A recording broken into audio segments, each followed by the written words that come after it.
So today's talk is about choice and about choosing. You know, all over the Centers for Spiritual Living around the world, our theme this month, the month of December, is fulfillment and happiness. And isn't that exactly what we're seeking in this thing called life? We're seeking fulfillment and happiness. And when we are doing that, when we're living happiness and living fulfillment, we have a life worth choosing. And that's my talk title this morning, A Life Worth Choosing. Now, I don't know about you, but when I discovered this philosophy, when I first walked into a room filled with people just like you, who were looking at the world from this, different perspective, I began to breathe a little deeper.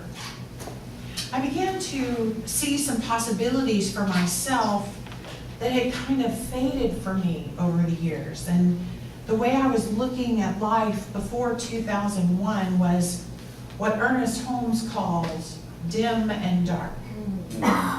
He wrote this in Living the Science of Mind. He wrote, "The science of mind conspires with us because it has led us back through the dim and dark cavern of our own thinking to the original source of our being."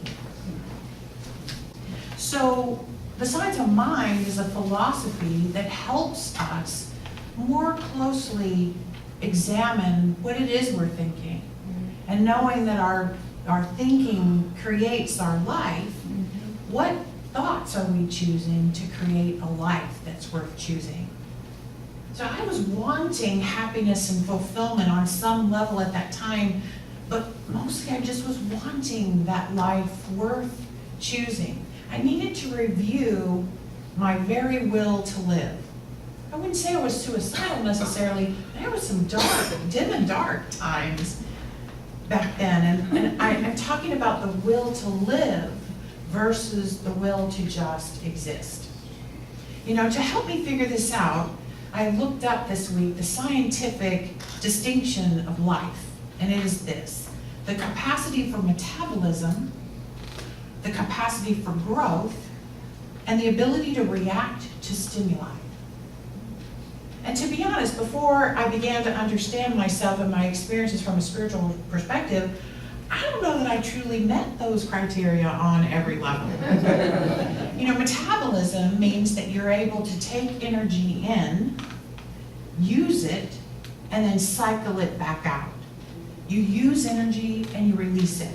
I was doing that on a physical level with food and water and basic air and things like that.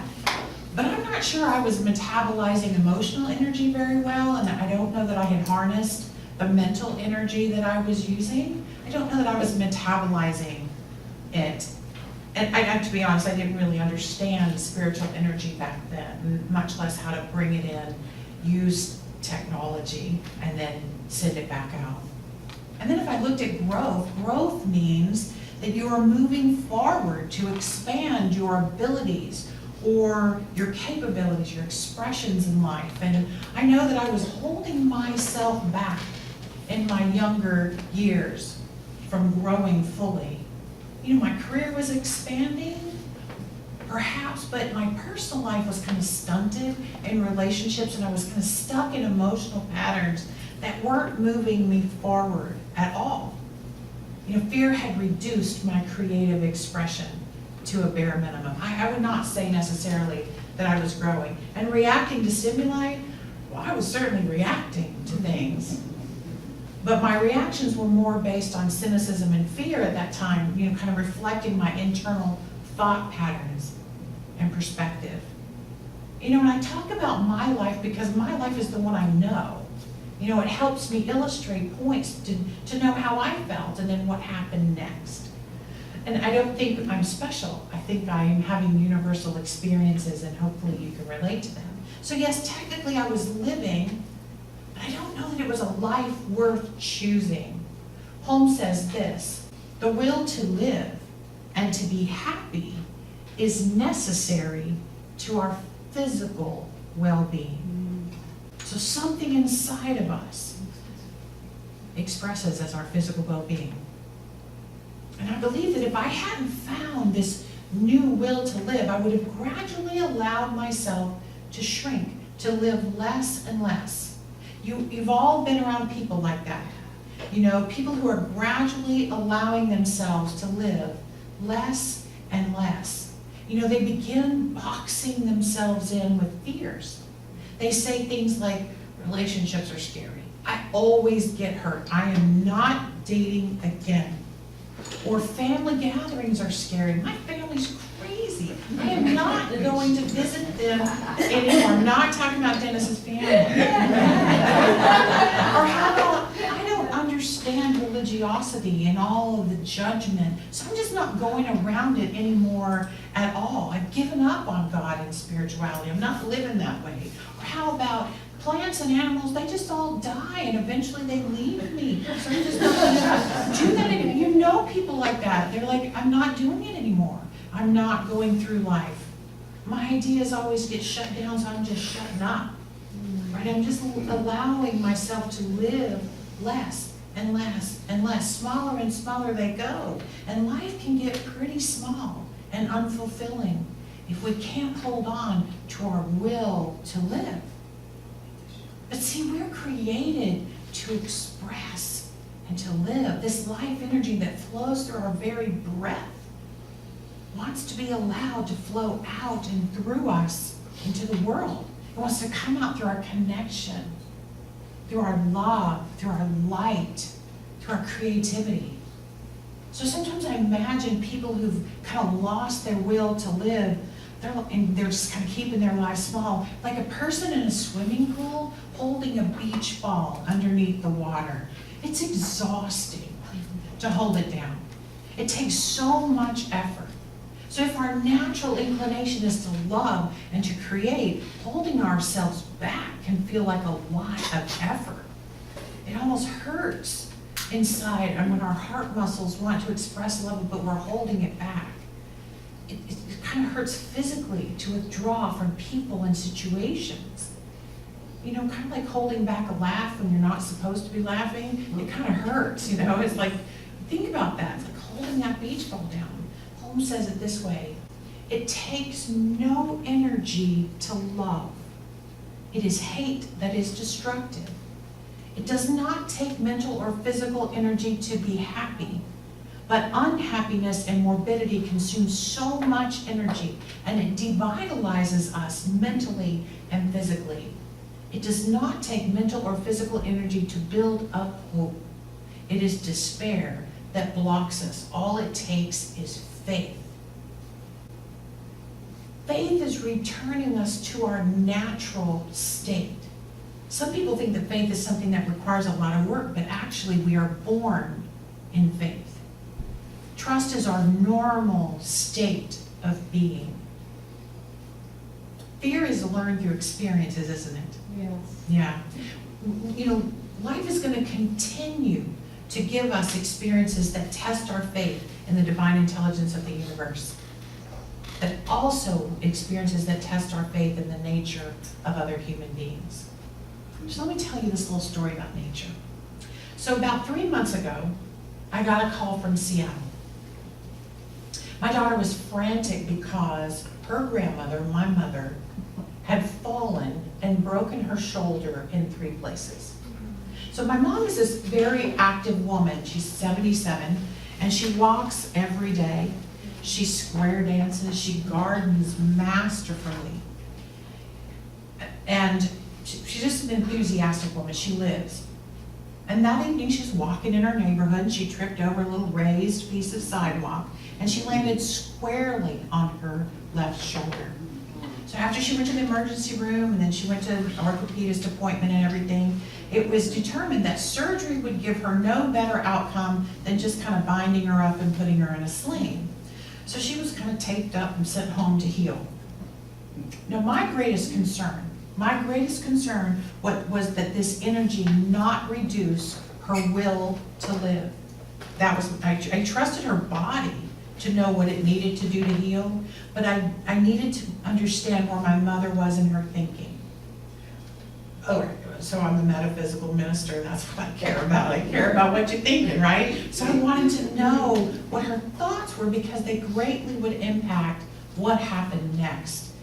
But she was barely complaining. You know, when I would call and check on her, she wouldn't complain. She would wince a little bit from the pain, but she did not want me to come out there. She refused her sister's offer to come out to help her. She was going to be just fine. And she kept insisting that this was just a temporary little setback. She was going to be fine. Within a few weeks, she was back at her square dancing, the square dances. She wasn't necessarily dancing, but she was helping with the refreshments. She was encouraging other people. She let her husband Dick dance with other people, you know, because she knew that it was important for her to get back out there. She was not withholding. And so once I heard these things, I kind of relaxed inside because I knew she had not lost her will to keep choosing life. And here's what she told me about, you know, of course I called her after every doctor's appointment. What's next? What's next? Feels like a long ways away when you're this far away from your mom. But here's what was happening, she was telling me inside her body. So that her doctors did an MRI to check her progress. And within a few days of the injury, she told me that they could see that there were webs forming inside the bone. And I was like, what? What? And she said, yes. Across the break, the bone will throw a web to the other side. And that calcium would build up on these little webs and eventually fuse the bone back together in strength.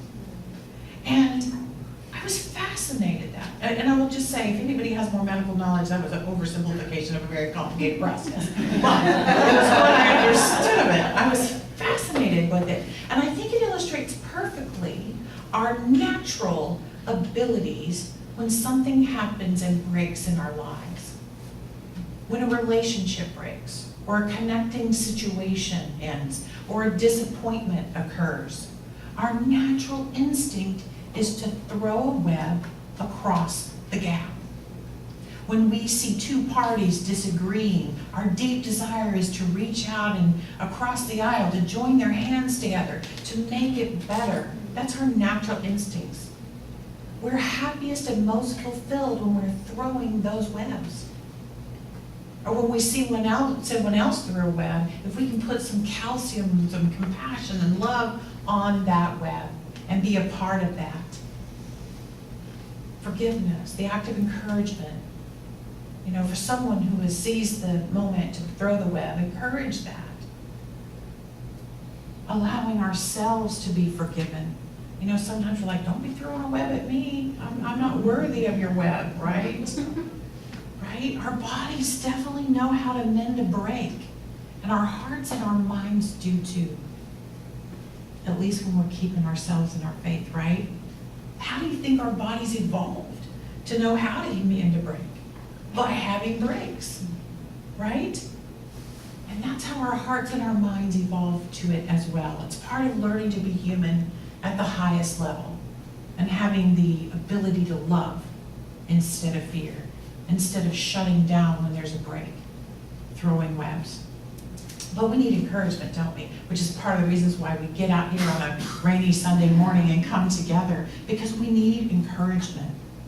You know, so many people around us are steeped in the idea of brokenness, that sometimes we feel a little out of kilter because we are trying to be positive and trying to keep ourselves in faith. Our resolve to have a life worth choosing can be tested so much. So I'm constantly looking for inspiration. I do a lot of reading, but also I'm looking all the time for stories that inspire me, messages that remind me of my purpose and my power. And so let me share one that I saw this week with you. Over the past week, Becky and I watched quite a bit of the ceremonies and memorial services for Presidents George H.W. Bush. We knew it would be historical, and we found the eulogies to be quite fascinating. I don't know how many of you caught any of it, but as I watched it and I was preparing this talk about having a life worth choosing, I was so struck that this man truly lived a life that was interesting and worth choosing. Not because he was famous and powerful,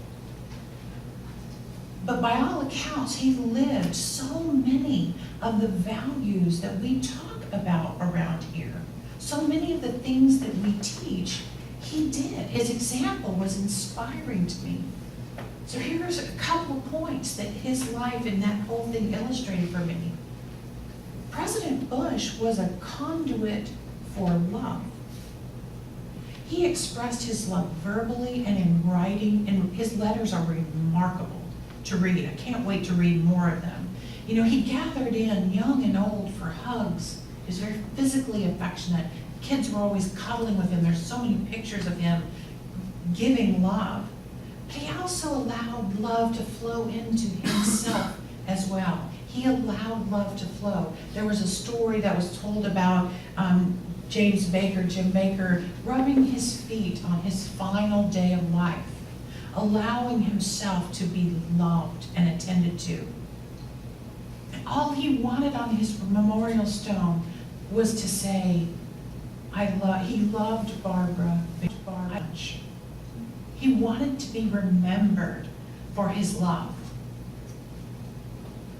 He had all the power in the world, but on any given moment, he was using that power to call people to find a missing stuffed animal for his granddaughter. May I be such a conduit for love in my life.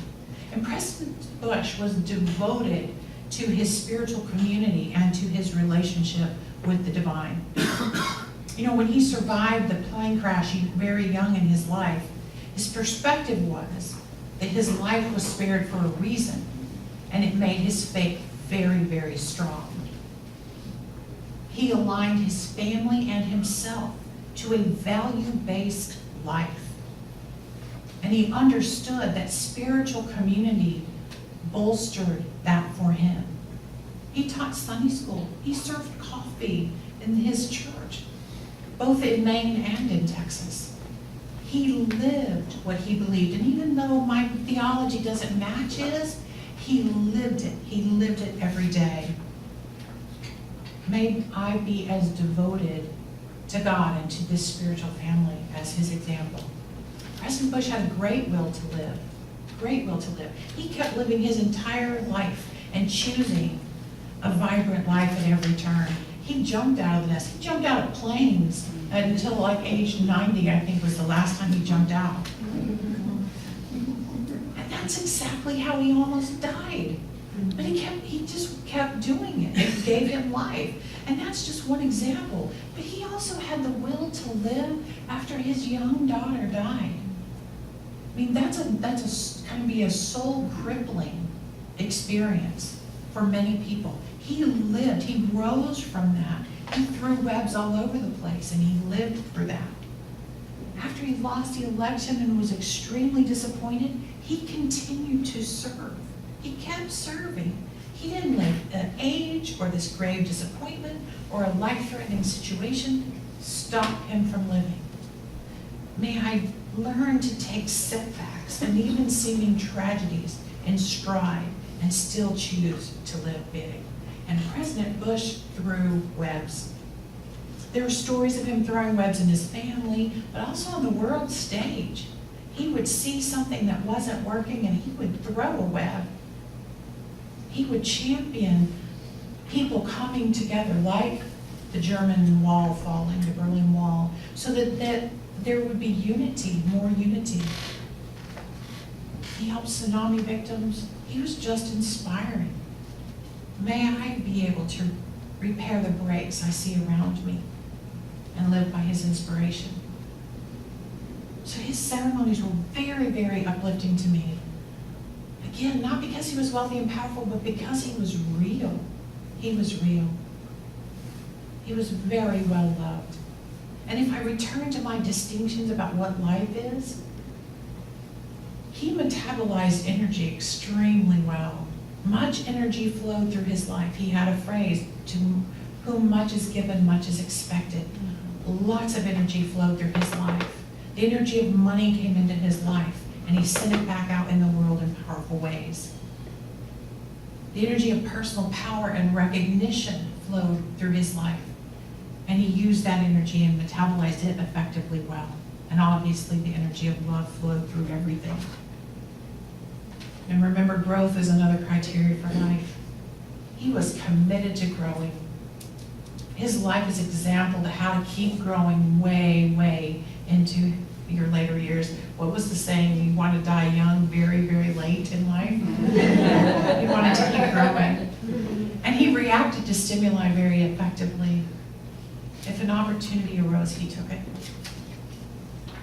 He was asked to do something new. He trusted his ability to receive information and process it in a way that could make a difference.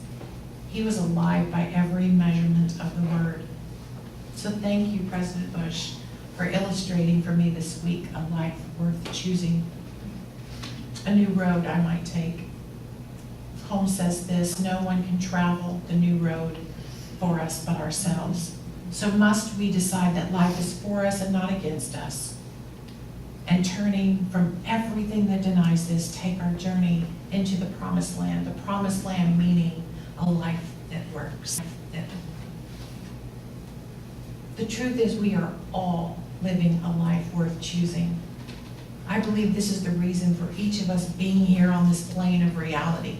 We're in a magic suit so that we can live. It's up to each one of us to discover our divine, magnificent God self, or not. Enjoying a life worth choosing depends upon our rediscovery of who we came here to be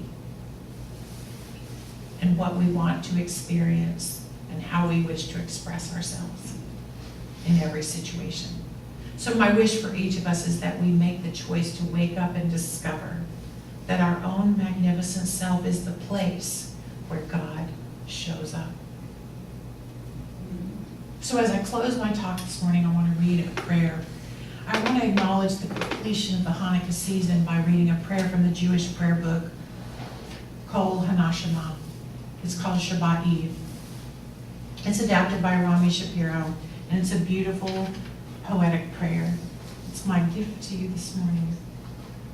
It says, we are loved by an unending love. We are embraced by arms that find us even when we are hidden from ourselves. We are touched by fingers that soothe us even when we are too proud for soothing. We are counseled by voices that guide us even when we are too embittered to hear. We are loved by an unending love. We are supported by hands that uplift us even in the midst of a fall. We are urged on by eyes that meet us even when we are too weak for meeting. We are loved by an unending love. Embraced, touched, soothed, and counseled. Ours are the arms, the fingers, the voices. Ours are the hands, the eyes, the smiles. We are loved by an unending love. May you be that unending love, and may it help you create a life worth choosing. And so it is.